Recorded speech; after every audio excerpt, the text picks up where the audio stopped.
Like, what are we doing?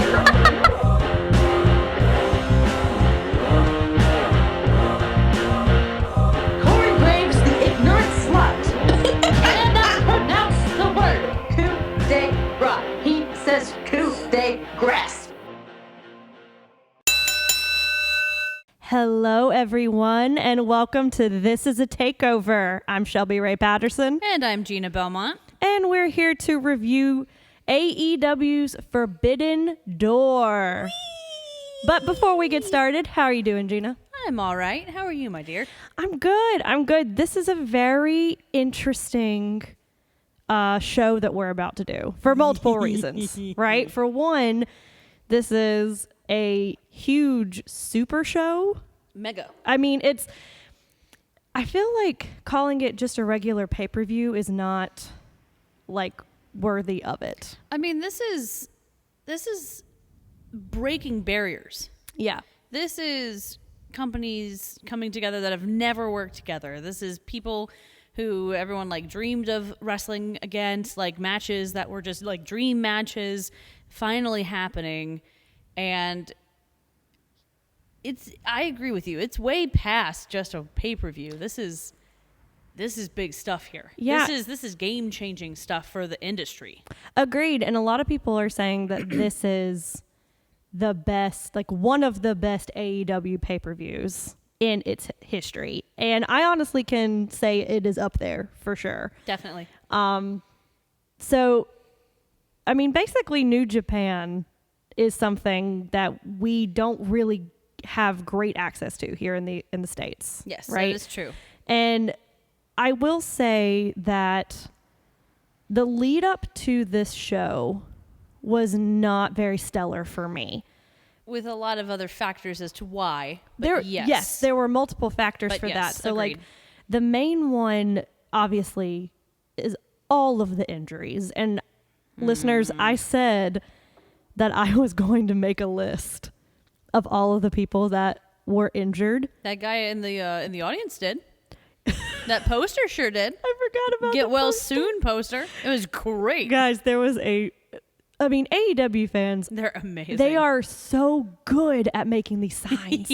Like they are all about the video game references and like The doing video game war is wars amazing. with each other with these signs, right? Like it's so much fun.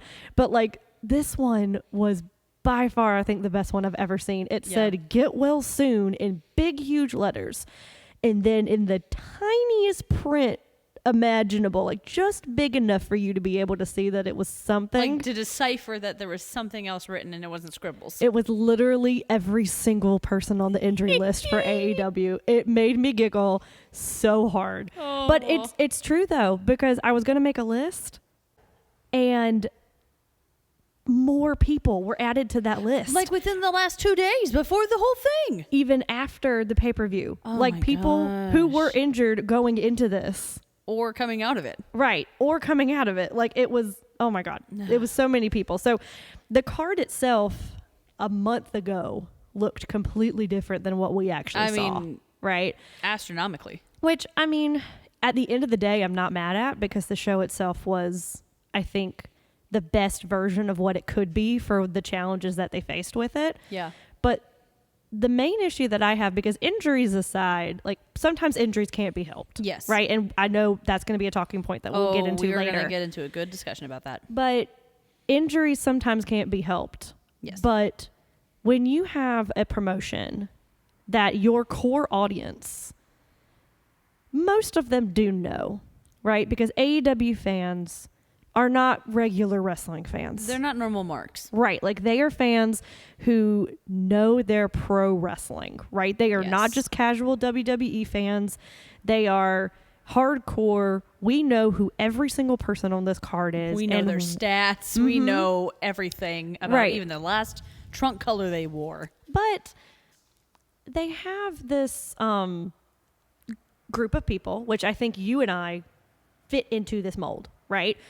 Of fans that are not casual, but are also not like, I don't know every single thing. Yeah. Right? Definitely. But like we're educated, but we don't necessarily know everything. That's right? true. And I think this build up, they played it as if everybody knew who these people were. Yeah, they didn't get time to really, like, even have vignettes of, you know, little clips of just being like, hey, I'm this person, and this is what I, like, there were a couple that got that special treatment, but, I mean, for the most part, I was like, cool. You look cool. I'm sorry, I don't know you. But yay, wrestling. Right, and I think you can get away with that in certain instances, right? But when you have someone like an Okada or a Tanahashi who is like they're John Cena over there, right? Tanahashi is like one of the best Japanese wrestlers of all time, right? Wow. But I know that because I watch PWG. Yeah, see, I had no clue until you said that. And I know, and I've heard that name before. And I also listen to other wrestling podcasts. Yes. So I've heard that name thrown out before because there are people who watch it that I listen to, right? Yeah. But they made no mention. They were just like, holy shit, it's Tanahashi or it's Okada's here. And we're like, cool, I'm glad you can pronounce it, but what does that mean? You know, like plus points for the correct pronunciation. Right. But yeah, like Excalibur's normally really good about that. Excalibur's normally really like right on it, like even just with names of moves, you know, like, but just background stuff, like he's normally really great with that. But I don't think like he had either not enough. I mean, maybe he had enough time, or enough knowledge to really like go deep into everyone from New Japan, which is a shame. I also felt a little gypped that even the announcer didn't get like the full, like, he just said the names. It's not like he said like, you know, they weigh this and whatever, but just like, I feel like it could have been more information on all, not platforms, but like just in general. Yeah, no, I agree. And I feel like if you have someone or not just one person, but you had an entire brand essentially that was coming into this new space and you say their name and you say like who they've wrestled before, but like you don't show us a vignette. Like you said, you don't show us a video package. You don't show us really anything that can make us be like, oh my gosh, Jon Moxley versus Tanahashi should be a huge deal. Yeah. Right? But like, to me, that match didn't even feel as high a caliber as some of the other matches lower on the card. Yeah. And right? And that was your main event. And the thing that's so interesting is that, like, especially because it's from Jon Moxley, like, John has this incredible knowledge of and just connections. Like, he has wrestled in Japan for so long. He, like, you know, he is mainly the reason that this happened. He is the forbidden door. He is the forbidden door. No sexual context behind that whatsoever. Not at all. But, you know, he really does revere the people who work in all industry. Right. Like, he really does appreciate all the work with New Japan and everything. But, I mean, he was so excited about this. I kind of felt bad because we didn't have the understanding and connection with this match because we didn't know them as well as he did. But I mean, John sold every time. He was like, I'm gonna go against them and I'm gonna kick his ass. And it's been like, this has been years in the making.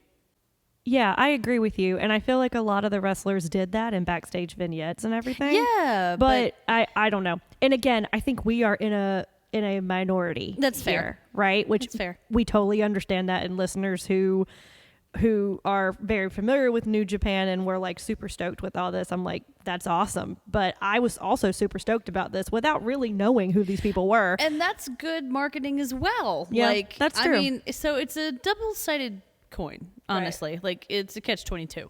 But I will say this show was not as long as Double or Nothing, but it was still 5 hours long. Yes, and I know that we said this before, but AEW, you got to figure it out. Like, you cannot have 4 matches on a pre-show that is free, right? You just can't. That is true. Because I just want to run through, because I want us to go ahead and get into these, because we're going to sit here and talk about this for like 2 hours, and I don't want. And this we don't to want to be contradicting of what we just said. Exactly. We don't want to run over like AEW does.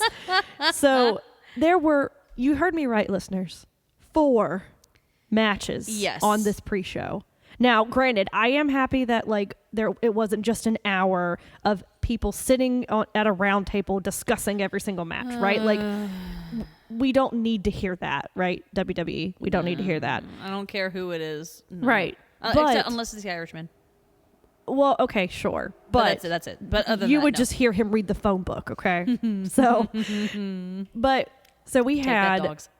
QT Marshall and Aaron Solo versus Chaos, which I'm sorry, I didn't write down their names, but they are Chaos. Cool. They're from New Japan. You had Lance Archer versus Nick Camarado, which 2 AEW stars going against each other, but whatever. Interesting. Max Caster and the Ass Boys versus a faction from New Japan, which again, sorry, didn't write it down. There were a lot of names, guys. Yeah. There were a lot of names. Yeah, it's not like we got to sit down and really rewatch this because no, it's not. We don't have 5 hours. Well, it's also not as accessible because and then with WWE, like it's all on Peacock, so I can go back and watch it again. But like with this, one person in our group bought it, so I didn't have time to go back and watch it. But and then you had Swerve in Our Glory versus Suzuki Guru, I think is what I wrote down. Anyway, Suzuki Gun, sorry. Yeah. Which really that's the only one really worth talking about, in my opinion. I mean, they were fine. Yeah. All of those matches were fine. I think collectively, I'd give them a 3, right? They did what they needed to do, and they needed to open the show. Mm-hmm. But I mean, Swerve in Our Glory is it is a team that when they were in NXT, I didn't know I wanted. No, right? That didn't even cross my mind. It didn't make sense, right? No, because the way that they were both being marketed, they're like, he is tiny, he is big. Scary man. They can't go together, right? But like, because it that's works. WWE's mentality. But also, they are teasing the biggest breakup between them. Happen. I really did. I did too, but I'm kind of glad that it didn't. Yeah, because I think they can play it out a lot more. Oh no, this is one of the ones where this could pass as a really slow burn, like full gumbo, cooking all day kind of level of spicy goodness. Yeah, absolutely. Yeah. I mean, so this one was definitely the best out of the 4. Agreed. I mean, you know how I feel about Max Caster. Like, I just, I can't with the scissoring. Like, they are just so enthusiastic. Yeah. And that's the joke. I get it, but also it's like, it's very uncomfortable.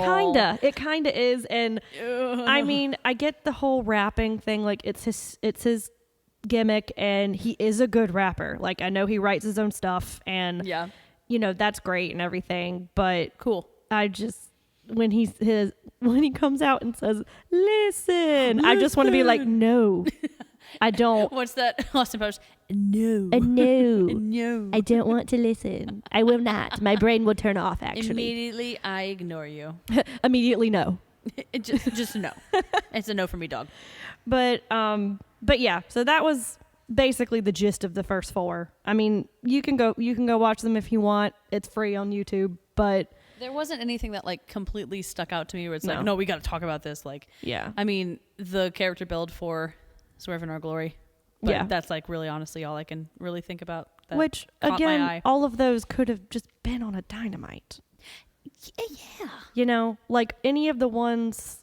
I mean, you could have had the ones that had New Japan people in it on a Dynamite, like building up to this. And you know what? It probably would have been better for Mr. Friend, whose wife was in labor. Oh, Okada? Yeah, Okada's wife in labor. He goes, no, I can make it. Yeah, no, that's why he was grounds for divorce, hunty. That was why he was there like only a week before the pay-per-view, and he just like appeared on the Dynamite before. Like, because like, hi. His wife was like, yeah, I probably will go into labor soon. Like, any minute. Like, can you just like try to be here until you can't be here anymore? Like, that would be great. I don't know. Anyway, so moving on to the main card. So we have the Jericho Appreciation Society, which this one was Jericho and Sammy Guevara from that faction, and Minoru Suzuki, which we lovingly call Murder Grandpa. Murder Grandpa. And listeners, flames on the sides and all over of his head. And listeners, if you've seen him, you know. Just Google. it. Google him. You'll understand. Murder Grandpa. And that was versus Shota Umna and Wheeler Yuta and Eddie Kingston. And basically, the winner of this match is supposed to have the advantage going into Blood and Guts. Yes. That is yes. I almost forgot about that. You yes. said that and I was like, oh, you're right. And again, so many matches. I'm just going to kind of speed through. Go ahead. Jericho Appreciation Society wins.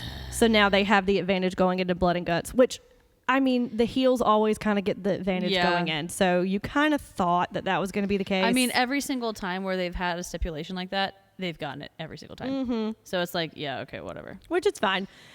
Good match. Yeah. Really good. I will say I'm really seeing Yuta really come to character. Love him. I love it. I love it. I love it. I love it. He is what I wanted Kyle to start doing. Oh, yeah. That is the character development I wanted for Kyle to have in NXT before everything went down. And he's getting it. And I'm so excited. I really enjoy him. I really enjoy his work he's put in. I'm not going to gush, but obviously it's because of Regal, but whatever. Of course it's because of Regal. And everything he touches turns to gold. That's because he's good at what he does. He's amazing. But yes, Wheeler is... he has improved so much since he got here. And really, he was good when he got here. He was. But there's a drive now. Well, putting him with Black Bull Combat Club, I think catch up, bud. It makes sense, though. He didn't make really much sense to me in Big Friends. Best Friends, right? Big friends. Big friends. It's fine. It didn't make much sense. Just like Chris Statlander didn't really make much sense to me. I know. Right? I know. So I think this is great. I think Blood and Guts is going to be great. So... I think it'll be good. I gave it a 3.5. Yeah. Just because I think it was good. Good start. If this would have been on a card without some of the other matches that were on this card, I think I would have rated it higher. Does that make sense? Yeah, interesting. Yeah, because that's an interesting idea. It was still very, very fun to watch because Minoru Suzuki, he forgets, I think, sometimes that this isn't real. Oh, no. And I think he just legit goes and is like, him, I will murder him. Yeah. And just literally, because it was him and Eddie Kingston the entire match. And that's what I love is because I feel the exact that way about Eddie Kingston. There's nothing, and it makes sense. I was talking to Dogs about this. If anyone knows the area Yonkers, it is right outside of Pleasantville, New York, and Tarrytown, New York. My dad is from this area. There is no fakeness to Eddie Kingston's character. He is literally just himself. And that is what most of the people, I'm not going to say everybody, most of the people that I had encounters with when growing up, that's exactly their personality. And they would be willing to just murder you and pour gasoline on you and light you on fire if you did something wrong to somebody that they cared about. So even your teammate? Absolutely. Absolutely. So to see them both unhinged like that, that was fun. Oh, it's a perfect pairing. It was I feel great. like everybody in this match was paired perfectly with whoever they were paired with, and really it was just a brawl. There were really no rules to it. Yeah. Which has kind of been their MO for the past few matches that JAS has done, right? It makes sense. I'm just glad I didn't see Crackhead McGee. Oh yeah, you were very happy about that. So glad he wore a stupid gold tracksuit. That was so. He did appear later though, but yeah. So JAS wins 3.5. That's what I say. Yeah. All right. So our next match is a winner takes all match for the tag team titles. So we have FTR, who are, I'm going to make sure I get this right because there's a lot of titles I'm about to say. Yes. So FTR has the AAA and the ROH tag team titles.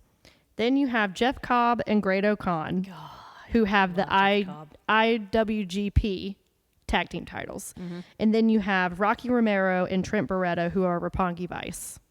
And so it's a 3-way winner take all match. Now, this match was really, really fun, but there was a quote unquote worked injury in this match.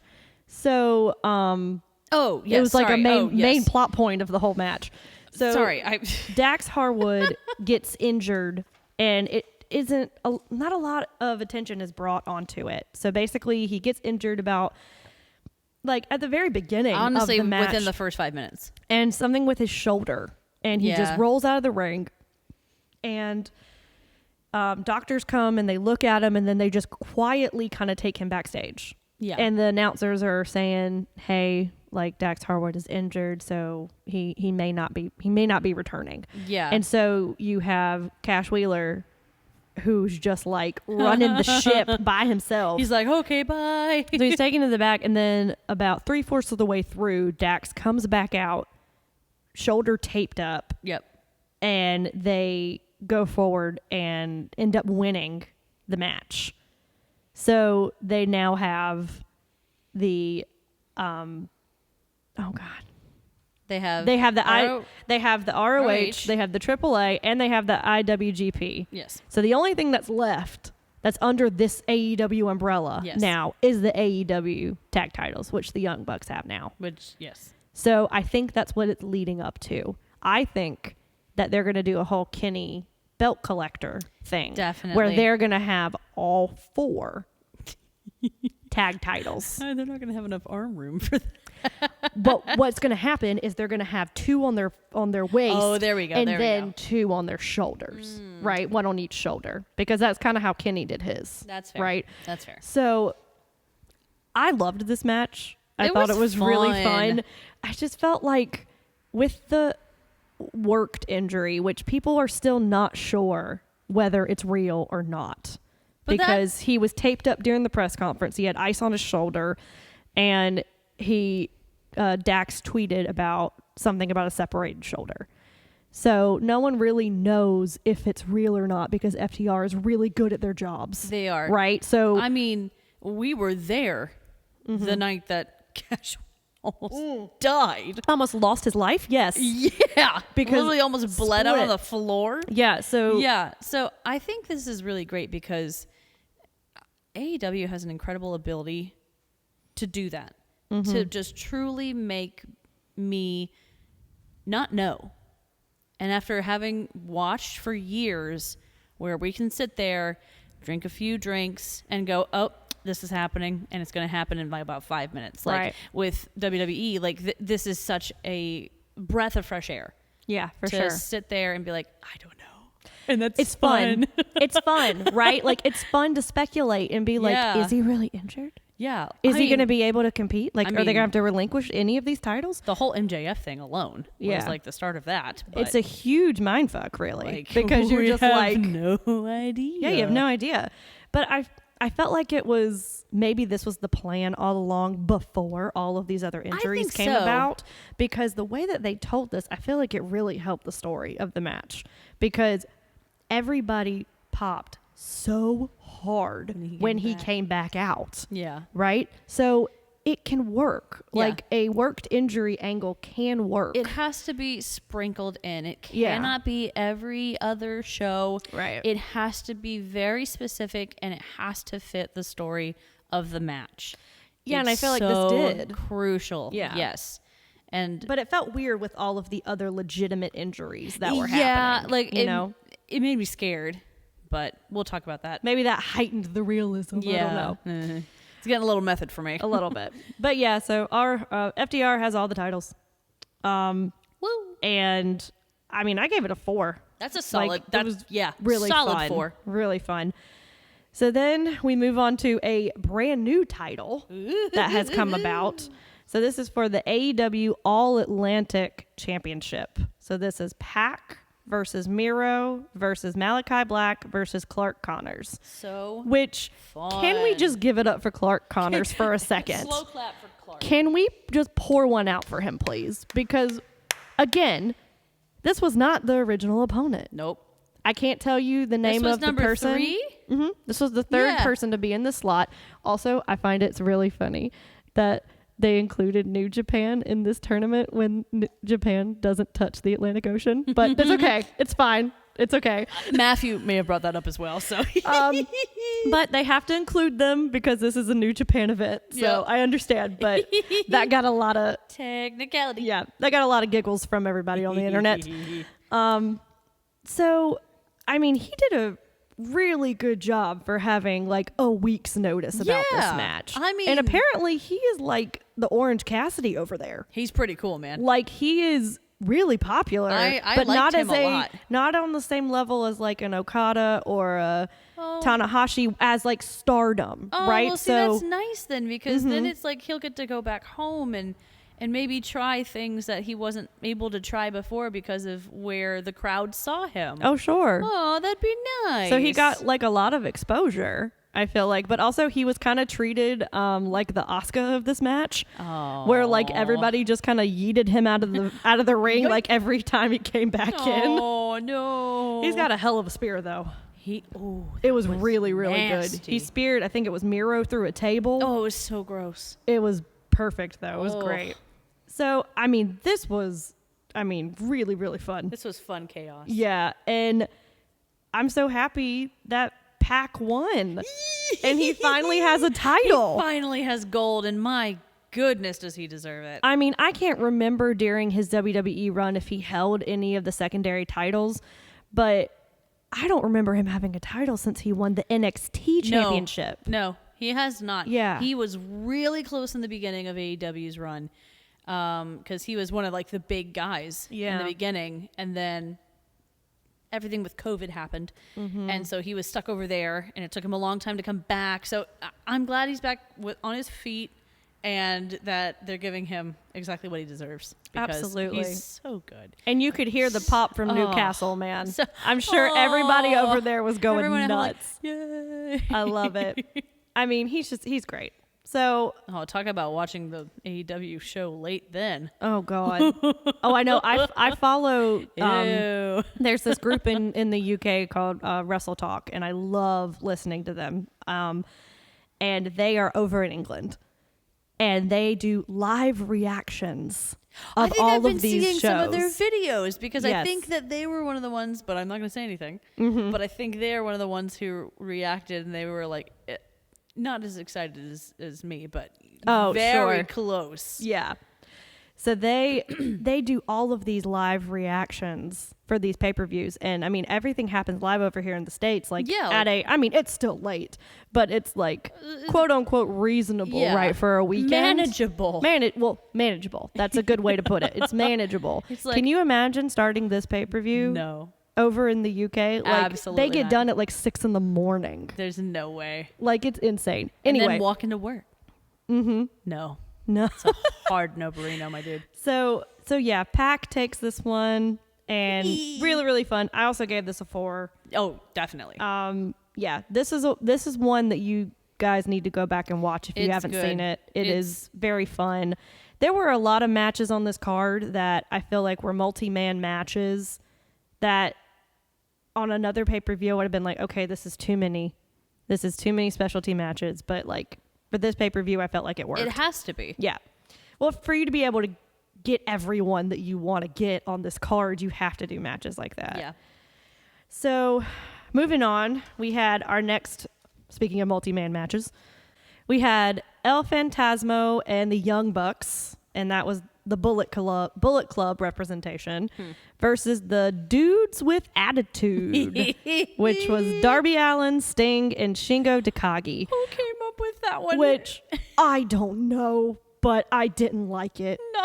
I'm like, you have Sting and Darby Allin, and the best thing you could come up with was Dudes with Attitude? Like, give me a break. That's that moment when you're in middle school and you're put in a group and you're about to play a game, and like you are coming up at the hot last minute trying to come up with a name. And you're like, Dudes with Attitudes. That literally I had such a visceral reaction. You almost just spat out your water everywhere. Because, oh, wait. I was back in middle school when you just told that story. Because every single time I was in a group, like, what's our name? What do we name? Dudes with Attitude. You Pink know? fluffy unicorns. Exactly. I mean, this one to me wasn't as good as some of the other ones that were on this card. I think it could have gone up a little higher or earlier. Yeah. On the card. In the list. Yeah. So like lower on the card than the placement? Yes. Sorry. I meant earlier as in like near the beginning. But Sure. yes, lower on the card. Yes. But since it's the Young Bucks, they're not going to be the opener. No. You know, they own stock in this company. Okay, you know, cool beans. which I mean, I enjoy the Young Bucks. I know Dogs gives them shit all the time, but I really do enjoy them. I follow them on BTE, which is their YouTube channel. And I mean, they're kind of dicks, but listeners, if you are a avid listener to this show, you know that that's what I'm attracted to in wrestling. Like, I'm attracted to the heels. I'm attracted to the bad guys. And I can't explain it to you. I just am. Yeah. And for some reason, like, their style in Bullet Club was even douchier than they are now, if you can imagine it. Oh, gosh. So I was very excited when they posted pictures of their gear that they had brought back from 2015. Like, the gear that they wore was what they wore in New Japan as Bullet Club members. Oh, I didn't know that. Yeah, That's so cool. they keep everything. There's literally boxes in their house. Oh, I'm sure. Of just gear, right? Because all that shit's handmade. You don't want to throw that stuff out. So yeah, I love little touches like that. So I was excited because 2015 Young Bucks were insane, right? Yeah. And I mean, not to say that they aren't now, but I feel like they have eased off of that character that they were in Bullet Club. So when they're like, one night only, we're going back to Bullet Club, I'm like, yes, I want to see all of the heel tactics, right? So, but like the first thing that we see in this match, Sting's music hits and he doesn't come out. And then they're like, oh no, where's Sting? What? And then Young Bucks and Phantasma were like, okay, fine, we'll just come out then. And so they play their music. Then all of a sudden the lights go out. Boom. And then the camera cuts to the rafters, which I don't know about you. I didn't see a damn thing in those rafters. I saw absolutely nothing. There was a human, but there was a reason why you didn't. I know, but I was just like, what? Why are we looking at empty rafters? That's what I thought in my head. I'm like, am I supposed to see something? Because I don't. Missing something. So then what you're supposed to see is a figure that's supposed to be Sting, right? Because that's his thing, right? He comes from the rafters and he's spooky, scary man. Then the lights go out. Sorry, I got myself my ooze. The lights go back out. And then it goes back on the Young Bucks, and they're like, what? And they're like looking around, and then the camera pans up, and Sting is on top of the entrance ramp. Yeah. Like on top of the big circle, on the good guy's side. Entranceway? I don't know what you call it. Yeah. So on top of the entranceway circle. The portal. And yeah, there you go. It looks like a portal. And jumps and does a crossbody onto everyone on the floor. And then literally... Darby and Takagi just run up the ramp and just start beating the shit out of him. And I'm just like, okay, I understand where we were going with this. Did we have to? But we didn't. We didn't. We didn't. Poor Sting. I mean, bless him. Sting does not need to take that bump. He just doesn't, right? And if it had been wrong. And he still went on to wrestle the entire match. That wasn't the only thing he did. I bet he is soaking in, what is it, Tiger Cream? Tiger Bomb. Tiger Bomb. I bet he's soaking in it. I mean, I bet it's in places that are not supposed to be there. If that's what he wants to do, God bless him, right? But I just was like, you have two very young men that could have taken that spot, but you... Also... Wouldn't you want the bigger person catching the person coming from the top? I mean, they were young and small, and they could have been crushed. I mean, Sting is a big man. Not even big in that sense. Just, he's tall. He is. He's a tall dude. Yep, he's a big man. He's big. Right? So, I mean, I gave this one a 3.5 because, again, it wasn't horrible. Yeah. Right, but it just wasn't up to the caliber. And after you had such a great match with the All-Atlantic Championship, this one was just kind of like, okay, we're settling back down. This is not serious. Like, it was kind of silly at times. Yeah. The Bucks did like a bunch of cartwheels and, all that stuff. That part was weird. Yeah. So, I mean, overall, it was fine. And Sting and Darby and Takagi, dudes with attitude, go over and they win. Yeah. You know, so I mean, overall, fine. Yeah. But not one of the best things on this card. Yeah. I'm just rolling right through these. I hope you don't mind. Well, you know what's going to happen, so I know. That's probably why you are. So our next match is for the IWGP US Championship with Will Ospreay versus Orange Cassidy. And can I tell you, this was my match of the night. this was mine too. This should, in my opinion, could have been the main event. I could have gone home after this match, even knowing that there was something coming later. I could have gone home after this match. I mean, this match, like, it was so good and so unexpectedly good. Mm-hmm. It made me really love wrestling and just sit there and really enjoy, be like, you know what? Hell yeah. Because it wasn't just a match of two people who are phenomenally gifted and talented and hardworking, but character development was there. Mm-hmm. I mean, hype was there. Like, they both worked, ebbed, flowed together and made this match work. I was just sitting there like, this is the Orange Cassidy I want to see more of. Exactly. Because I miss this Orange Cassidy. And this wasn't even the match that was supposed to happen. No! The match that we were supposed to get was Will Ospreay versus Andrade. And honestly, I know, Kara, I know. that's the correct face. That would have made no sense, right? Oh, yes, listeners, Kara is here as well. Yeah, Kara's on the ones and twos for us tonight. Thanks, Kara. Doing a little happy dance. So, yeah, this was supposed to be Andrade, and the reason why it wasn't was because Andrade is associated with AAA. Mm-hmm. There were some other people on the roster as well who Yes. were unable to participate in Forbidden Door because of that association. Which is interesting, because Penta was also one of those people. And Phoenix. And Ray Phoenix, right? I wanted to say Phoenix, but I'm like, no, it's Phoenix. I'm going to say Ray. But FTR was allowed to participate. And they are the AAA Tag Team Champions. I didn't want to say anything. No, we need to talk about it, because... I don't want it to be that. I don't. Yeah. I truly and honestly don't. Mm-hmm. But the thought did cross my mind. And I don't like those thoughts crossing my mind. But I think overall, basically the main reason why what was told to us was that AAA is in direct competition with another Spanish, or it might be Mexican, I'm not exactly sure, but it's definitely Spanish-based wrestling promotion that is they are partners with New Japan. And New Japan did not want anyone that was connected to AAA to be on this card to protect the relationship that they had with this other company.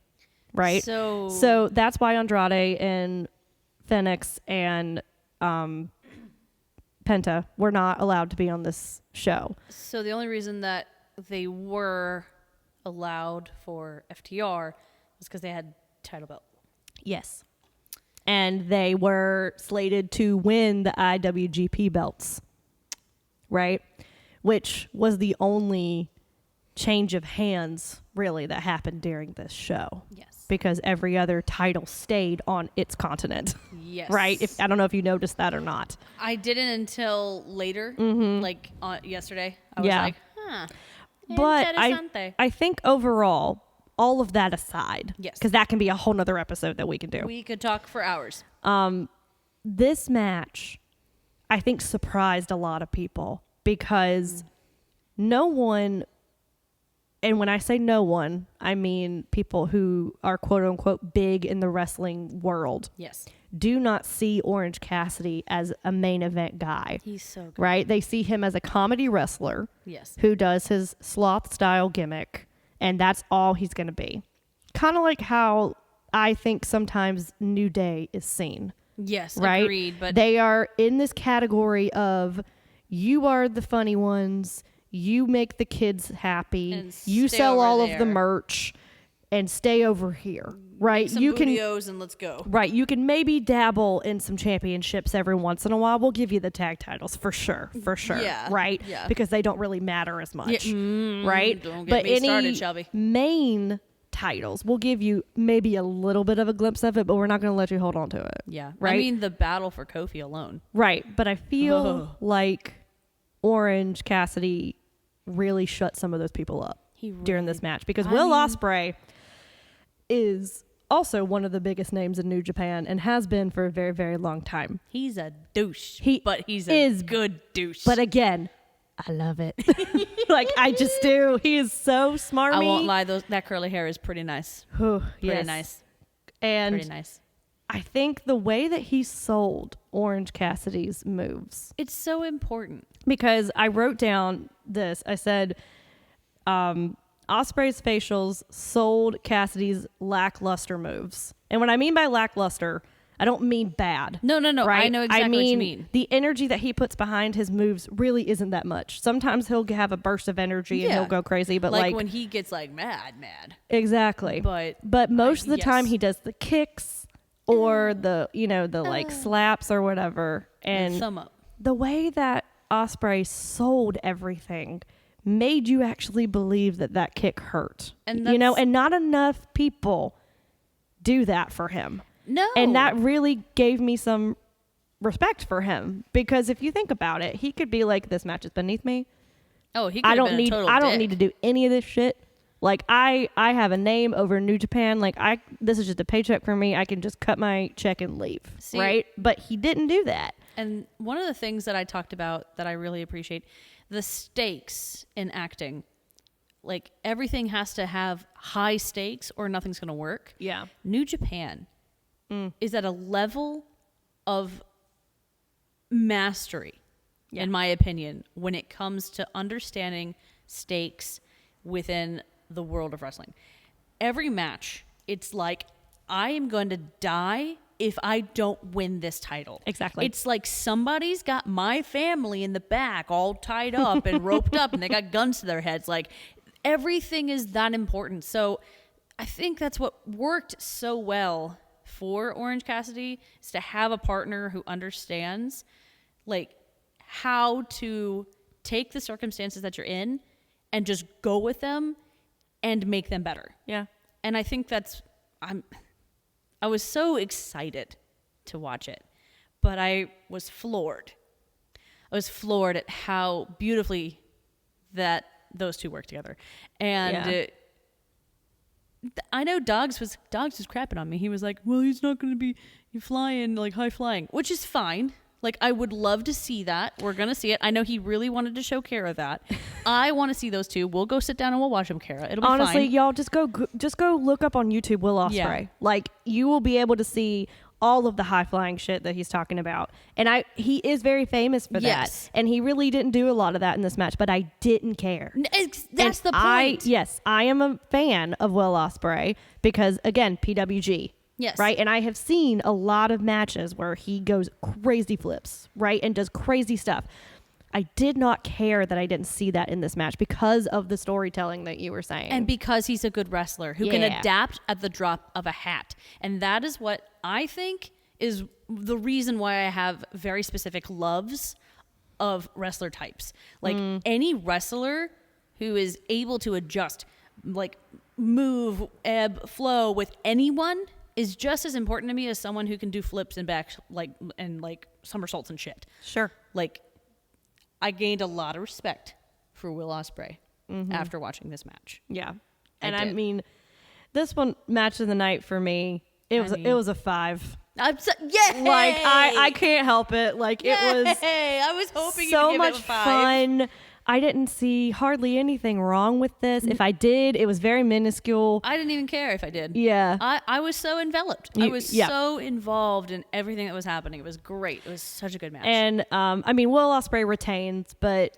I mean, I was so mad, but I wasn't mad. There was a little bit of hope that I was hoping, because it was the U.S. title, so, like, it's not like it's a huge major title over there. It's still, he deserves a title. I agree. Well, I agree, and I also don't agree at the same time, just because he doesn't need one.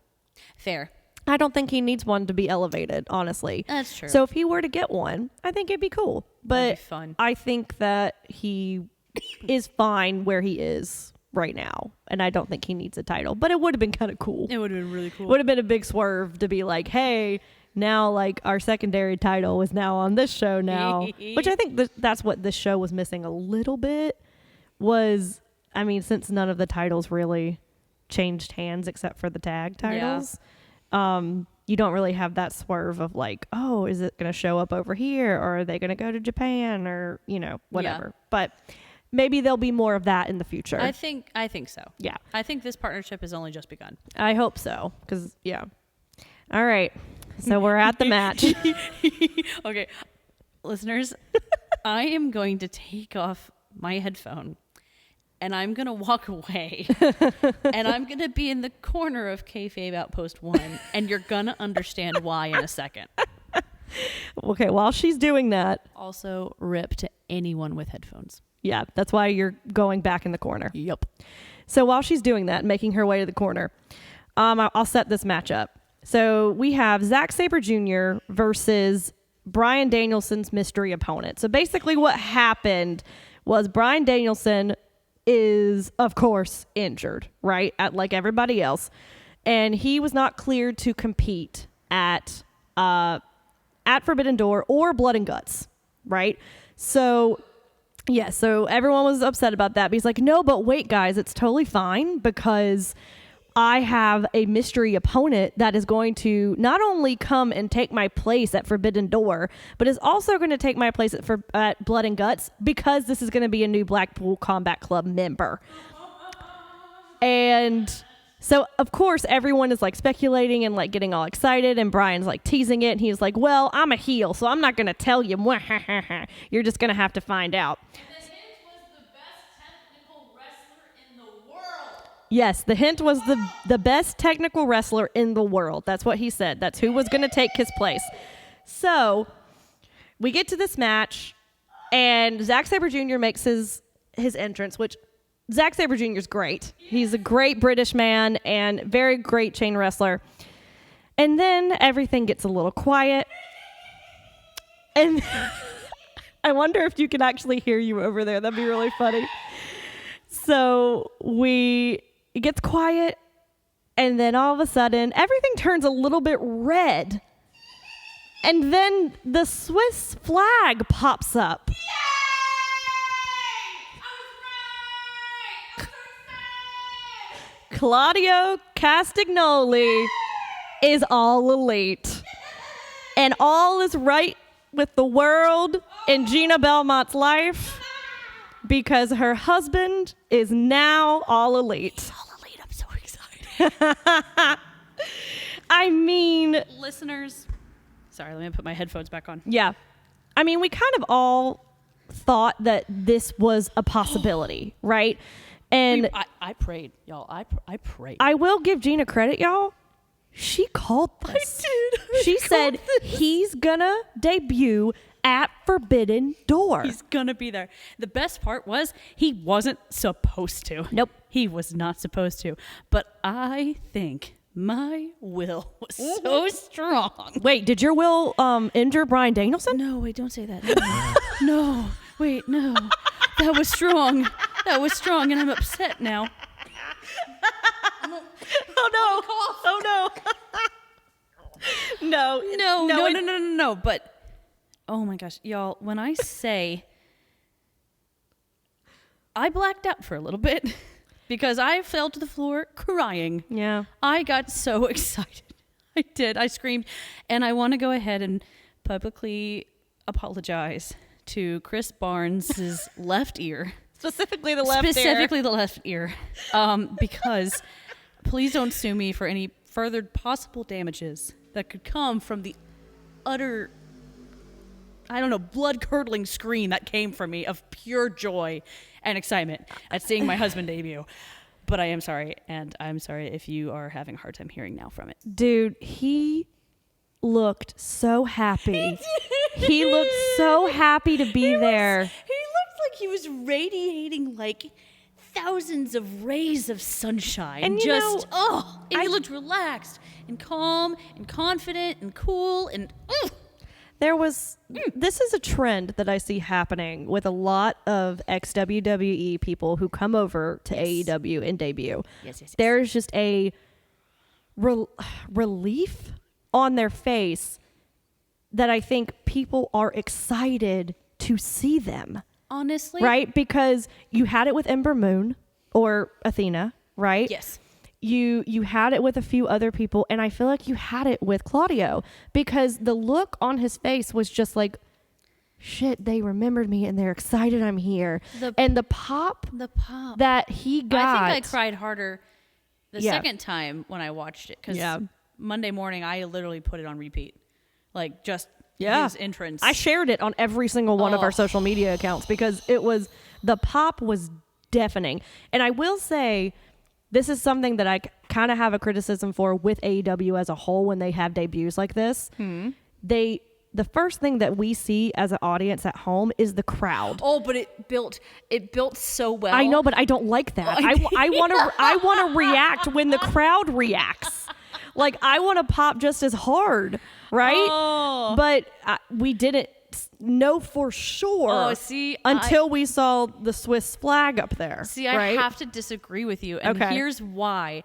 Because hearing that pop, the amount of adrenaline that went to my heart of going, oh shit, am I right? Mm-hmm. Oh my God, am I right? And then that moment of, oh shit, did I miss it? Did they say it?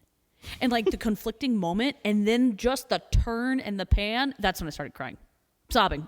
Actually, sobbing. Yeah, on the floor. On the floor, sobbing. Yeah, which is fine because that's the same. I had a very similar reaction when Adam Cole debuted. Oh my! You know, it's just an excitement because someone that you really enjoy watching, right? Yes. And just enjoy following things that they do because we both follow as a human, like their stuff outside of wrestling. Oh my gosh! It's great to see someone that you truly like back on your screen. Yes. And accessible for you to watch every week. In the place they deserve to be. Right. Where they deserve to be seen and heard. It is clear that there's a reason people wanted him so bad. Yeah. There's a reason. I think it took him so long is that he had to find out for himself that he was worth that. And I think that's why it took so long and why he waited and why he had that amazing manager with him to go around. I think that the manager just took him around to help build. I don't know. I'm Claudio. I'm honey, my darling. I don't know. I'm sure you're very confident and a wonderful person. Right. But there are times when it's important to have that boost and that reminder of like, no, you don't understand how many people really appreciate you and really respect all of your work, all that you do, because you've been in such a situation where you haven't been and you haven't been appreciated. Well, it's amazing what people can do when you don't put them in a box anymore. Bruce Pitcher, you piece of shit. You know, like it's amazing what can happen because this match was stellar. It was great. And I think he debuted at the perfect time. He did. But I mean, what I heard was this was not the original plan. It was not. The original plan was for him to debut at the first Ring of Honor pay-per-view. See, and that makes sense because I talked about that with Dogs as well that night. And I said, I understand, like, but I have just this strong feeling that he's going to debut tonight. Yeah. Even though it makes sense for him to debut when they have something for Ring of Honor. And I get it. Mm-hmm. But I knew for weeks. I was like, this is what's happening. Well, and I think the stars kind of aligned when Danielson got injured. Yeah. And what I heard was Danielson went to Tony Khan and was like, hey, I have my replacement. This is my idea. And it was Claudio. And he was like, oh, that's funny. I already have him under contract. And Danielson was like, are you shitting me right now? He's like, oh, okay, great. So we can go forward with that. Oh my gosh. Regal was so excited. Yeah. Oh my gosh. That man doesn't speak anything bad about Claudio Castagnoli. Not at all. I mean, it's just, words don't even, no, I can't. I gave this a 5. I gave it a 10. I know you did. It was a 10. I know you did. 10 out of 10. 10 out of 10. I mean, it was great, and I feel like whatever was supposed to come after was immediately going to suffer, and I feel like the next match kind of did a little bit. Yes. Just because, but there was no placement on that card that it wasn't going to happen with. No. Right? So I think it was placed fine, right? Yeah. But I just feel like anything, and we talk about this all the time, like anything that happens after a big debut or a big match that has a lot of high energy, the next one after, it's going to suffer a little bit. So really quickly before we move on, just because there were a couple of things I did want to point out, because I had watched enough.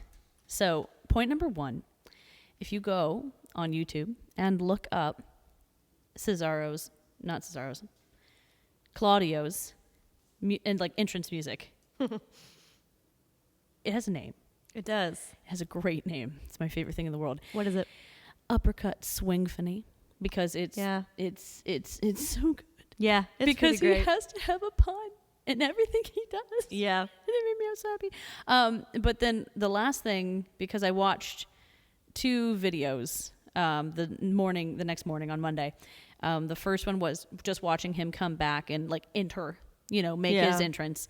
And the commentary team was just so cute, because I think they knew, but I don't think they comprehended. I think they withhold certain things from them just so they can have genuine reactions to things. JR was so excited. JR, because Excalibur, being beautiful Excalibur, was like, I've had a lot of experience with Claudio Castagnoli and like what's going on. And now that he's a new member of the Blackpool Combat Club, JR immediately goes, perfect placement. Like just without a beat, just completely. And I was like, you're right, JR. And then the other one was a video when the press conference right afterwards. Yeah. Y'all, just go watch it. Kid in a candy store. That's what he kept saying. But the great thing is that you need to watch it twice. The first time is to watch Claudio. The second time is to watch Tony Khan, because if you want to understand what my face was the entire time that Claudio was on the screen, that was my face. Yeah. Utter reverence. Just absolute. And the hug he gives him at the end. Oh, just chef's kiss. So also, I won't gush anymore. Because good. I was so excited to get to this match, I skipped a match. Oh, you did? The women's match. I just realized that. Listeners, I didn't even write that shit down. I didn't. That made me cough so hard. And it wasn't that it was bad. It was Thunder Rosa versus Toni Storm, which on a regular pay-per-view I feel like would have been fine. Yes. But honestly, it was about a 3 because it was probably the most lackluster match of the entire night. Yeah. It was 2 AEW stars. Yeah, not like it. And I wanted to bring this up because I know that you were upset that they did not have as many women. The research that I have done indicates that 3/4 of the roster was busy elsewhere with other things. So they had wanted to bring in Stardom. Okay. Yes. They wanted to bring in Stardom, but I mean, genuinely 3/4 of the roster for the women's title over there or division was booked. No, and I understand that, and I had heard that as well. Yeah. Because Stardom was the one that I think would made the most sense because it's actually owned by New Japan. Yeah. Owned by the same parent company. Yeah. And I wish it could have been a little bit different. And I understand, like, you feel like you need to have a women's match on here because you need to have some women representation. But there are no women in New Japan Pro Wrestling. Yeah. They have a separate division for, like, a whole other company just for the women. Yeah. So if the Stardom thing wasn't going to work, then I feel like they just should have not had a women's match. And I hate that I have to say that. I can't believe that you said that. I don't have a drink other than empty water to drink to that one. Well, to me, it felt forced. It felt like, here's our token women's match. I can see Be that. happy with that. Right? And that's kind of what it felt like to me. So, again, it was all right. It wasn't great. Yeah. I like Thunder Rosa, but I feel like this whole run has not really been that great. But I think it's because there are not enough good, solid women in their division that they're pushing at the moment. Not that there aren't solid, good women in their division. They're just not pushing them because a lot of them are injured. Yeah. A lot of people, I mean, half of the roster that's injured right now on that list are women. right? So So anyway, I just I don't really want to talk about it too much just because I don't want to rag on it. no. Again, it was fine, but Yeah. I feel like it felt like it was, here you go. Here's a women's match. Yeah. You know, and I don't want to watch it if it's just like a token match, you know? Yeah. Like I want to watch it because it's a good match that I'm going to enjoy. You know what I just thought of? What? You know why you skipped the women's match? Why? Because right after the last match that we were talking about, that's when I thought was the next one. Remember when we were watching it live? I said, "Oh my God, is this the next one?" And then it was the I women's said, match. "Oh my God, is this next?" Yeah. And I got like my heart like in my throat. Yeah. Yeah. That's probably why subconsciously it just, I stuck that there. Yeah. And so anyway, moving on. Yes. So we have our semi-main Yes. event, which is Jay White versus, okay, I'm going to butcher this name, Kazuchika Okada Yeah. versus Hangman Page versus Adam Cole. And I feel like this was for Jay White's title, which was for the IWGP World Heavyweight title. Yes. I feel like going in, this is the match that everybody envisioned when Forbidden Door was announced. Yes, this Right? was Because you have Jay White and Adam Cole. You have that relationship. You have Hangman and Okada. You have Hangman and Cole. You have Hangman and White. Like, you have literally all of them have connections to one another, and they all have to deal with New Japan. Right? Like this is like first glance, like this is what the perfect match is supposed to look like. Yeah. And honestly, it was a great match. It was really good storytelling. You had bits and pieces where like Adam Cole and Jay White were fighting. Oh, and the tension there. Oh, was tough. So good. I'm not a heel person, but I'm really digging Jay White. He's great. I'm really digging him. He's great. Oh, he's past the slimy. He's just the slimy mixed with the this is who I am. What the hell are you gonna do about it? Yeah. Yeah.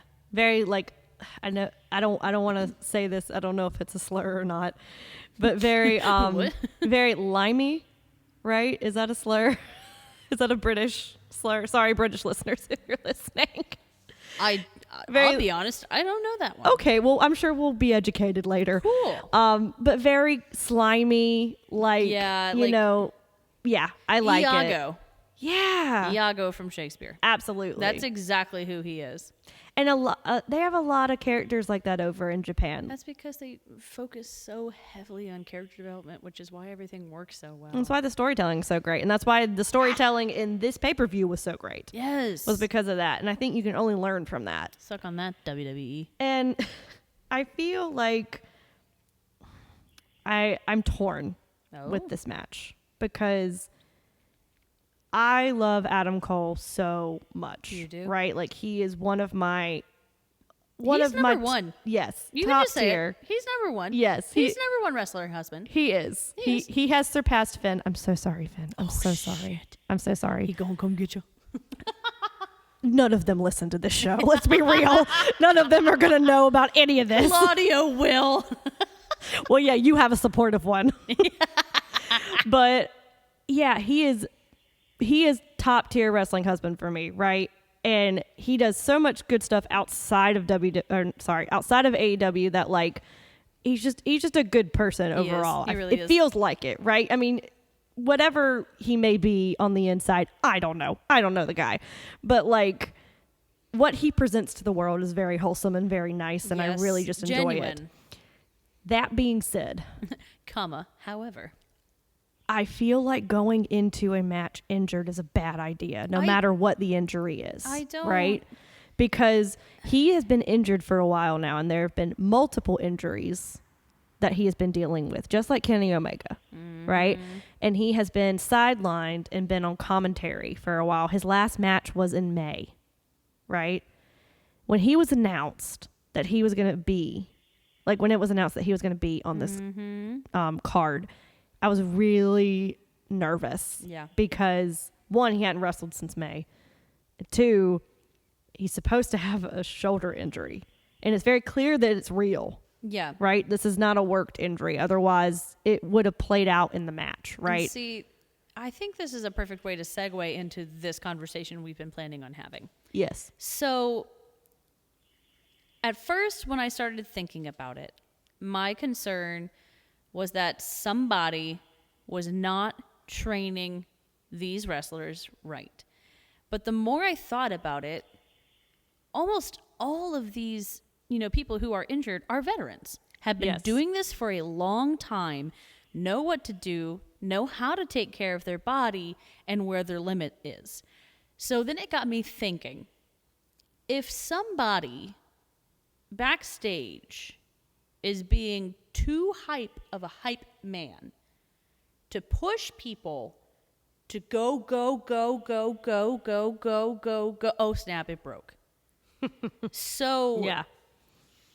Because I'm trying to figure it out, because if it's on the women's side too, I'm just trying, you know what I mean? Like, it's a collective problem, right? Yeah. So, and I do agree with you. I think it is something internally, and that is the mindset that we got to go big. Right. And we get gotta, that. Yeah, we got to go big. We got to be better than the competition. We got to do stuff that is different from what the competitor is doing. Right. We have to be different. Yeah. So we're going to do hardcore, and we're going to do these crazy style matches that you're not going to see on the other channel. Yeah, get on a rocket ship, go as fast and as far as you can until it explodes. Because it's going to make you turn the channel over to us. Yes. Right? I understand that philosophy. There's a limit. There should be. There's supposed to be. Yeah. And every action has an equal opposite reaction. Exactly. And I feel when you go into a match injured, you already have it in your head like, okay, I gotta take it slow, or I can't do this, or I can do that. Like there's a lot of stuff that you probably have to think about that you wouldn't normally have to think about if you were healthy. Yeah. Right. So that being said, the match was great. It was. Until the finish. Yes. And it was like the last minute and a half, not even that, of the match. So Okada goes for the Rainmaker, which is basically his buckshot lariat. And he's great, right? By the way. His speed is phenomenal. Still, listeners, this is a match that you need to go back and watch. Yes. Simply for Okada, because Okada has a star power. He's like freaking Justin Bieber over there. It feels I don't like. blame him. I was all into him. Like, it was insane the amount of pop that he got over here. Yeah. So I can just imagine what it's like over there. And he is very pretty. Right? And he's a very good looking guy and wrestles like his life depends on it. Right? So he goes for the Rainmaker on Adam Cole. Something happens. As of this recording, it is very conflicting on what actually happened. Some reports say it was a concussion. Some reports say that he injured his shoulder further because he had a torn labrum, is what his injury was going into this match. So it looked like from the footage that it was more to his shoulder. Okay, that's much better than a concussion. Or is it? A lot of reports are coming out in favor of the concussion. I don't know if that's just protocol or... I mean, I appreciate it if it is. Yeah. I want to go back and watch it just because off the top of my head, going back, I'm trying to think of when and where that could have happened. It had to have been during the Rainmaker because what happened yes, because he dodges the Rainmaker. Yeah. Rolls out of the way. White comes in, hits his finish on Okada, but then pins Adam Cole for the win. So what I have heard is the speculation on this is that White found out that Cole was injured, right? Oh, Cole was the other Rainmaker earlier on. No, so the last one. So the Rainmaker that was supposed to set up the finish. Because what was supposed to happen was Cole dodges the Rainmaker, is supposed to go right into White for Jay White's finish. Jay White hits his finish on Adam Cole and then pins him. That was what was supposed to happen. Yes. That did not happen because Adam Cole ducked out and rolled to the side after the Rainmaker. So White was not set up. He was not set up to receive Jay White's finish. Noticing that, then he realized something was wrong, therefore did that. Hit his finisher on Okada because Okada was standing right there. And that's what he had to do. And then went over. Understood now. Got it. Because Cole was supposed to take the pin. Which would have been great for character and the fight for them. And because if you think about it, like, Cole was the only one that could have taken the pin in this match. Yeah. Because if you... Like, the stakes weren't high enough for Hangman. And, I mean, to pin Okada would be... I think that would be suicide. Well, yeah, because they have a whole feud going on because Jay White just beat Okada for that title. Like, that would already be too much. Right. And then if you pin Hangman, that doesn't make any sense because Hangman's been over here for the whole 5 minutes. Yeah, it's like he had nothing to do with this. This match was good and Hangman was great in it. Right. But he was a piece. So he it's like, was in there. If the guy that you're supposed to take the pin for the loss, if he gets injured, you just have to immediately stop the match. You just have to take the pin. Yeah. Right? No matter what it looks like, no matter if it doesn't look like it makes any sense. Because if the person who is supposed to take your finish can't get up anymore, then you just have to cut to the end. Yeah. Right? So I don't know. It made sense. And I think, like, going forward, if he is injured, then I think he could probably use this in a story. Right? Like, you could be like, Jay White could be like, oh, I injured you so bad, like, you couldn't even get up, or, you know, whatever it is. It's a lot sloppier than what they'll probably do. But you get what I'm saying. Yes, I'm there. Like, regardless, like, of what it looks like, I think you can still further the story and it would still make sense. Yes, I think that they've saved themselves with that. I think this is going to fire up a lot of critics.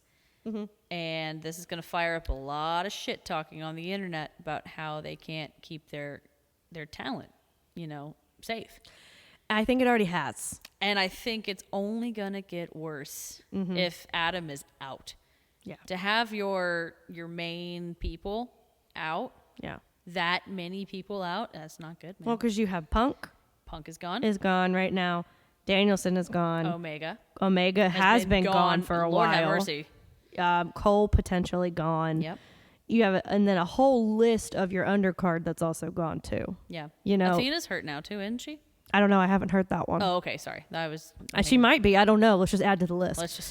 Let's not. In case she's not. Let's just not. Yeah. I hope you're not, Athena. I hope you're okay. Yeah. And I mean, everyone who is injured and Adam Cole, like, I wish a speedy recovery for everyone. And I hope that it isn't a concussion, but if it is, I hope they're taking it seriously and he can get the rest and recovery that he needs. I mean, I still gave this a 4 just because the match itself was still really good. I do hate it. Yeah. Because it is always how you leave it, right? Yeah. The match can be 5-star until it's not. And then that one moment can make a difference. Yeah. And I mean, we're at our main, so we're doing good, Gina. Also, I did just make a realization. This is one of the first times that in a pay-per-view, Britt has not wrestled. Yeah. I was just like, oh, because she's not champion anymore. I know, but it's still like, dang, like, I didn't even think about that. I was like, man, I didn't even see Britt in this because one. she wrestled the last pay-per-view with the Owen Hart tournament thing. And before that. Well, it's because, she's been champ for so long. Well, poor thing. She's been carrying that women's division for a little bit. Mercy. So deserves a break. Yeah. So our final match of the night of the Odyssey that was Forbidden Door was Jon Moxley versus Hiroshi Tanahashi for the interim AEW championship. So basically the lead up to this, long and short of it, CM Punk's injured. He got injured pretty soon after he won the title on a random Dynamite, no less, not even the pay-per-view. Broke his foot. Oh my god. Yeah, so that's officially what it is. Officially he broke his foot. He had surgery. It's now all repaired. But recovery process, that's going to be a while. Broken bone. Lord have mercy. That's going to take a while to heal. So they decided. Exactly. They decided to do an interim tournament, right? So basically it was a long, convoluted, chain of events. Long story short, Moxley qualified to wrestle Tanahashi for the interim title. Now, this was one that I felt like was a little predictable. Yes. Just because I know that... You can't really... I mean... You could, it would but be really tough to do it. I know that Tanahashi is one of the top people over in New Japan. He really is. And the G1, I don't know if you're familiar with the G1 circuit. Nay. So the G1 circuit is basically this big, huge wrestling tournament over in Japan that everyone in New Japan participates in. And there's all these brackets and different nights and different levels, and it's a crazy, like, WrestleMania style event. Okay.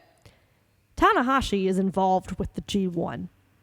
Of course he is. So if he were to have won this match, the interim AEW title would have been off of TV for about 5 weeks. So I don't think that Tony Khan would let that happen. Absolutely. Tony Khan would rather cry blood. Your top title? No. Not on the show for 5 weeks? Yeah, so once I found that out, I was like, okay, so I kind of know who's going to win this match. I mean, truthfully, like, honestly, as soon as they announced the interim, I was like, well, it's got to be John. Sure. I knew. Well, I John knew. was the COVID champion. COVID champion. But also, especially with everything else going on, with how he brought, essentially, not even essentially, how he made this thing happen. Oh, for sure. He's been doing the legwork behind the scenes to make this happen. Yeah. So honestly, it had to be John. Like, there was no one else. I'm glad that it was, I know. because he ended up winning.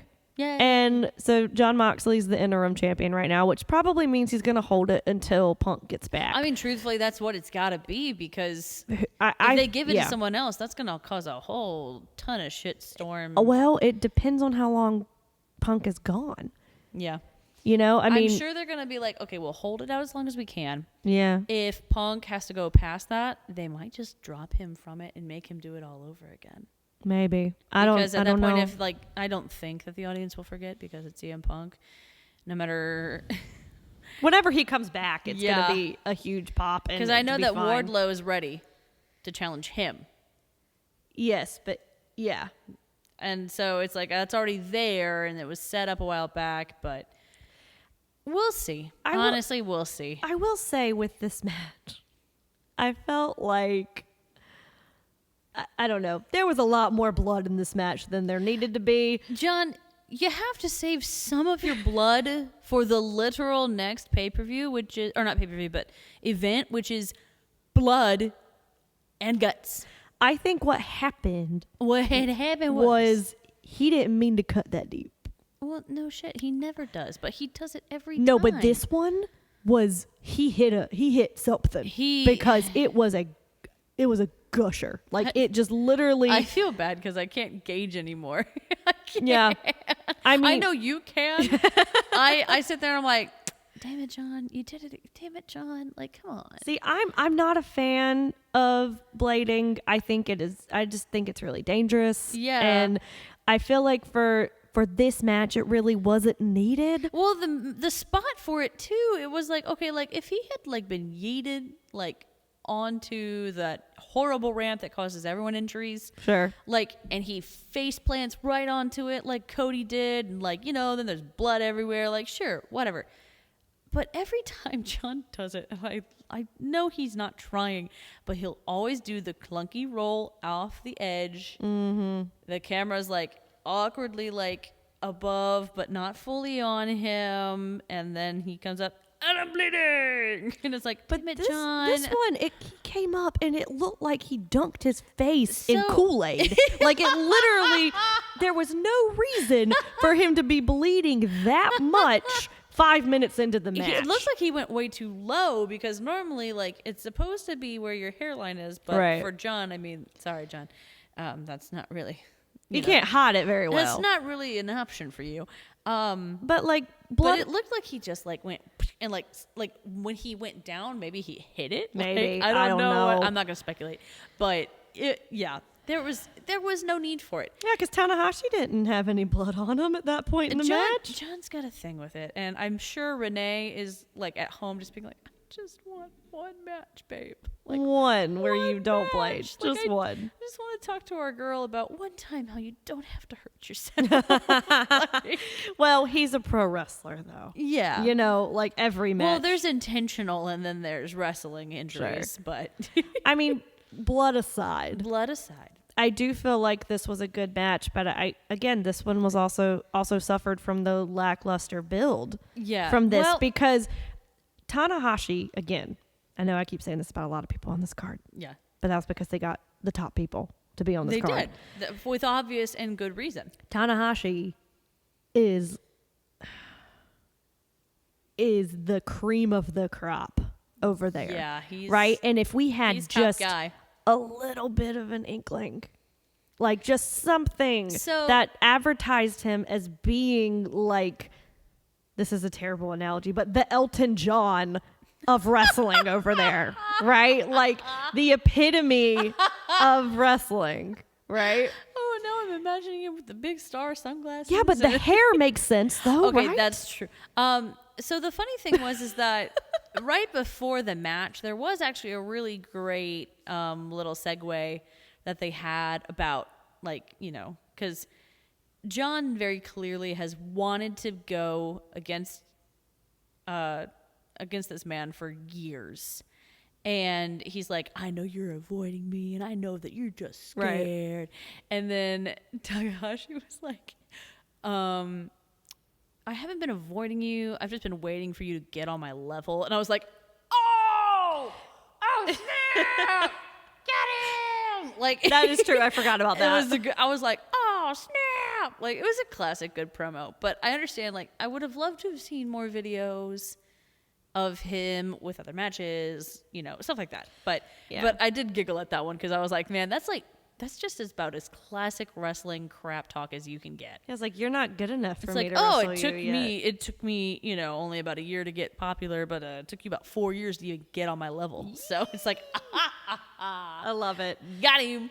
I mean, I would have rated this match of like a 4.5 until the end of it. Yeah. Because, you know, the finish happens. Jon Moxley goes over. He's the new interim champion. Oh, you didn't like that? And, yes. Okay. Yeah. We can have him stand tall, hold up the title, end credits roll. We can go home from there. Yes. But it didn't end there. No. We had what I felt like was a completely unnecessary brawl, which ended up turning into a commercial for Blood and Guts, which I understand if you want to promote your next big show, right? Which is this, you know, the next This Wednesday. Wednesday, right? Yeah. But you already had that throughout the entire show. In you little had segment moments, yes. You had the Jericho Appreciation Society match. That was basically a big commercial for Blood and Guts. Yeah. You had a segment backstage with Jericho throwing a fireball in someone's face and For talking no reason. for talking about Blood and Guts, right? For That no was the reason. second one.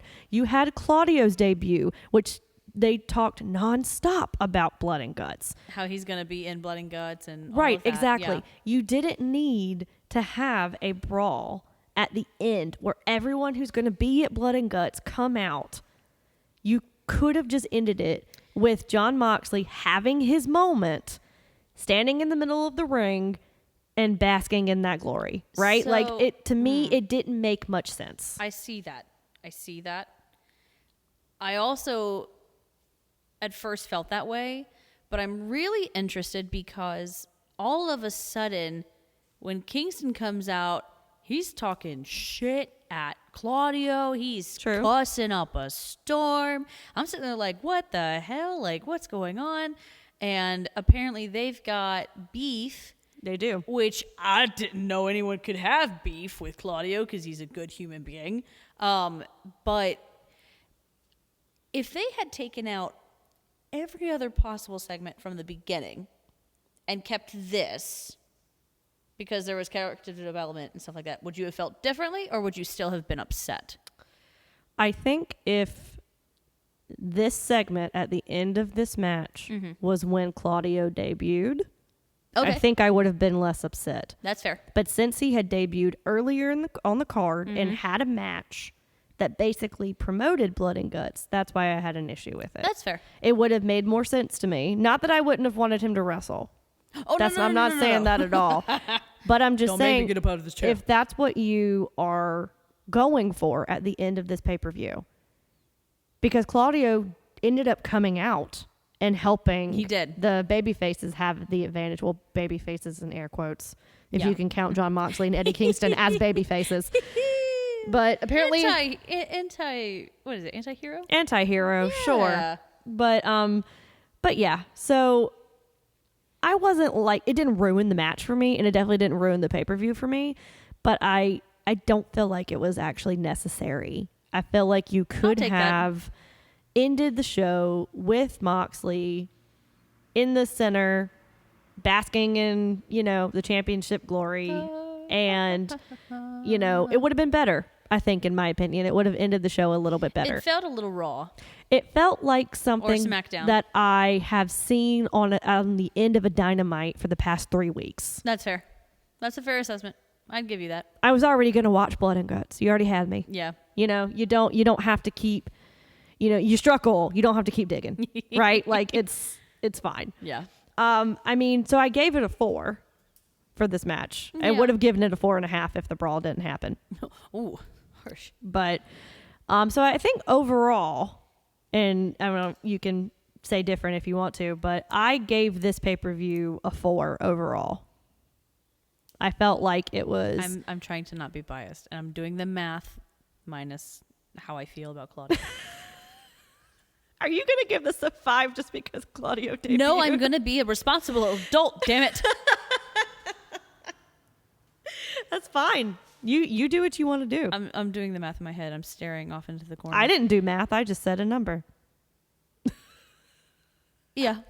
Yeah. Without getting obnoxiously in your face, like about percentages and stuff. And You're not going to go... decimals. Do not give me a 4.6 on this. Do not. Oh, you were generous. I was going to give it a 4.25. Just to screw with you. Listeners. I don't... you know what? I'm not going to get into it. That one was even fake. I wasn't really going to do it. And then I was like, maybe I should. No, honestly, yeah. 4 is fair. 4 is fair. I mean, this was a great show. I enjoyed it immensely. It makes me want to watch New Japan, which I think is, it set out, it did what it set out to do. Yes. Right? Because, New Japan wants to expand their market. AEW wants to expand their market. And I feel like it did that. Because you had us over here in the States that now I'm like, well, now I definitely want to watch New Japan content. And then vice versa with, New Japan audience getting to see AEW people too. So I think it did its job. But yeah, you want to do Ignorant Slut? Yeah. I'm trying to think because I have one in my head. It's super harsh, but that's kind of how I go these days. I mean, you hold back no bars. I don't. No holds barred. There you go. I honestly think for me, my Ignorant Slut was the women's match. To be honest, I thought you were going to do something more harsh, but yes, that's fair. That's fair. It was the worst match on the card for me, and that was including stuff on the pre-show. And I just can't get it out of my head that it was just put there to be like, here's your women's match. Don't yell at us on the internet. Yeah. We did the thing to make you happy. But you got to be quicker than that. But it didn't make sense. It didn't further anything. Well, not only that, but there was no build up between Tony and Thunder Not really. Rosa. Not really. Tony's good. Tony could. If she had had the proper build up, I feel like she could have taken it. Personally, no offense to Thunder or Tony, I actually would have liked it if Jade was on this card. I would like, if it was for, I would if, like if the that TBS to be documented title at what time that happened. I would like to know the exact time. Look, that woman is amazing. I'm just saying, I feel like the TBS title has more of a storyline right now than the women's title does. It's so true. And it really is. The fight around that is actually way more interesting. So I would have preferred that. You know what? It's not going to be real, my actual ignorant slut. But you know what? My ignorant slut is going to be the fact that Malcolm Bivens wasn't on this pay-per-view. Damn right. That's right. He Malcolm wasn't on- Bivens. Son of a bitch. Now goes by Stokely Hathaway. He's like Malcolm Bivens. No, but he should have just been on here. commentary or That's something. Yeah, absolutely. Yep. You know what? I think I might actually keep that. Sure, that's fine. I think I'm going to keep that. I mean, this pay-per-view was really good, so it might be hard to find to ignorance. I know. It's like, well, damn it. Now, if it could have been perfect, I would have wanted that. Well, I don't really have to ask who your EST is, but you can just say it for, for posterity reasons. Claudio. Yes, of course. I'm so excited. Welcome to the fam. Yay. We're so happy you're here. Yay. We have cookies. It's great. I have, oh my gosh. It was so exciting. Yeah. That moment was so awesome. I think I was also going to say Claudio, but for the sake of not doubling up here, you could. It's fine. I'm going to say Orange Cassidy. Because truthfully, yes, that match was by far the best match on the card for me, and it was that's what wrestling's just about. great. And just having him be at such an elevated status, like with someone who is so good, Yeah. and can meet him on his level, and you actually get to see how good he is. Like you couldn't have asked for anything better. I hope this bites a lot of people backstage in the ass to be like, you know what? Mm-hmm. We slept on this guy. Like, for a while, yeah. So long. Yeah. Like, I hope that they've got like 17 bug bites on their ass about this one, and that they're all itchy and they can't heal it until they get the right cream and give him better opportunities. That was an interesting metaphor. I'm sorry. I don't know You what got happened there eventually. I got there. But yeah, you got there. It was long. It was like my Elton John reference. It was a little obscure, but like we got there. It got there, and I started and I finished it, so didn't leave anyone hanging. But yeah, so I'm sad now, thinking like I enjoyed him, but like knowing like how good he is now, man, it makes me a little sad that I haven't seen that until now. But I'm excited to see where he goes from here, and I hope that they book him right, not just funny. So congratulations to Claudio and Orange. This is the first time you both have won the EST for This Is a Takeover. It's such a great honor to add you to our wall of fame. I honestly would give a backup shout out to Will Ospreay as well. I would. He would be my backup EST. Because That makes me happy. I mean, truthfully, like watching him, that's one of the first times I've really watched a wrestler that's like, as I'm about to say something, and you might faint. Mm-hmm. That's as well-rounded as Johnny Gargano. I just said that. Really? I just said that. Wow. Because High praise. I mean, Johnny can do like anything. He can work with anybody. He can come in on short notice. He can go and work and practice for 2 weeks, 4 weeks, a month, like whatever. Like he can do anything. Yeah. And I truly believe that watching Will Ospreay during this match, I believe he can as well. And I think it's well deserved. So yeah, runner-up EST is Will Ospreay. I love it. Well, we're just going to wrap it up here. Yeah, because without David, it's a little awkward. It is a little bit, but it's okay. It's all good. So, I mean, I know just off the top of my head, I know we have Money in the Bank coming up Oh my god. this weekend. And Blood and Guts. Well, Blood and we don't Guts have we're to not going to cover cover, that, that's true, but so I am actually we'll be recording Money in the Bank a little bit later. Yes, because you'll be I'll on be out of town. But yes, we have Money in the Bank coming up. I'm not sure the schedule of Long Walk Talks, but I know that they were just doing Chris's Perfect Tens. Yay. The Wreck-It Ralph episode, guys, is really, really good. So if you haven't, go listen to the Long Walk Talks episode with Chris's Perfect 10 and talking about Wreck-It Ralph, because it is great. It's a good episode. That's and also the fantastic. movie is just great anyway. It's so wholesome. And I need to watch it again. It's been so the long. dichotomy of going from Stan's Perfect Tens to Chris's Perfect Tens is just really funny if you've been listening to this whole series. Yeah, so that's really fun. So I'm not sure what the schedule is on that, but I know that they'll be coming up with something soon. So Gina, if anyone wants to follow you, where can they do that? They can do it on my personal Insta that I barely am on anymore, but it's Broadway_baby1218. I I mean, if you want to find my wedding registry and help out, like, I mean, Are you literally putting your No, wedding registry no, out I'm to not. the public? Absolutely not. No, but I was like, that's the only other thing I'm on. That's a social media platform. Yeah, just put your anymore. address out there too. Why Yeah, not? why not? Totally safe. It's fine. But yeah, if you want to follow me personally, you can do that at SlayAllRay on Instagram.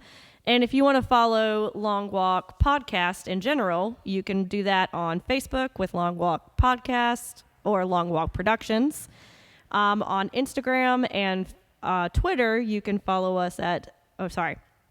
I had this rehearsed in my head. You're fine. You're so fine. There's so many handles, so guys. many. There's so many. So you have for this.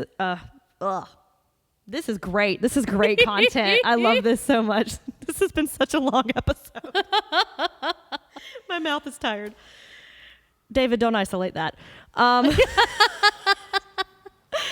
So if you want to follow us on Instagram, that is Long Walk Podcast, as well on Twitter. If you want to follow This Is a Takeover on Instagram, you can do it at this is a takeover and this_pod on Twitter. I did it. You did it. I did all of them. I did it once and I never did it again because, and I didn't have as many handles as you did. I only have had one glass of wine, guys. What is wrong with Words me? are hard, girlfriend. They're fine. You're fine. Well, anyway, for This Is a Takeover, I'm Shelby Ray Patterson. And I'm Gina Belmont. And you don't have to be called up to the main roster. You're doing fine where you're at.